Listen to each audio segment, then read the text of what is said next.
रुपी गिरता ही जा रहा है, रुपी फॉल अगेंस्ट डॉलर। हर दिन यही न्यूज देखने को मिलती है कि पैसा अगेंस्ट द डॉलर गिर रहा है। अगर हम एक ग्राफ देखें 2020 से 2026 का, तो आपको देखने को मिलेगा पैसा गिरता ही जा रहा है, डेप्रिसिएशन ऑफ रुपी। इसके कारण क्या है?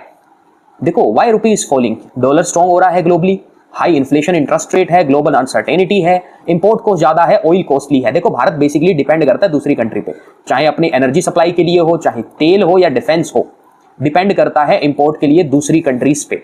और हमारा जो एक्सपोर्ट है वो इतना कॉम्पिटिटिव नहीं है कि बाहर विदेशों में जिसकी डिमांड हो, इसलिए पैसे की वैल्यू गिरती ही जा रही है, हमारा रुपी गिरता ही जा रहा है। दूसरा सबसे बड़ा रीजन है जो डॉलर है वो स्ट्रेंथन हो रहा है अगेंस्ट द रुपी, इसकी वजह से भी रुपी की वैल्यू फॉल हो रही है। तो क्या करना चाहिए? देखो, बेसिकली इंडिया को मैन्युफैक्चरिंग सेक्टर बूस्ट करना चाहिए। 3 सेक्टर होते हैं ना, प्राइमरी, सेकेंडरी और टर्शरी। प्राइमरी और टर्शरी सेक्टर यानी फार्मिंग और सर्विस में तो इंडिया अच्छा कर रहा है, लेकिन मैन्युफैक्चरिंग सेक्टर, सेकेंडरी सेक्टर, इसमें क्या?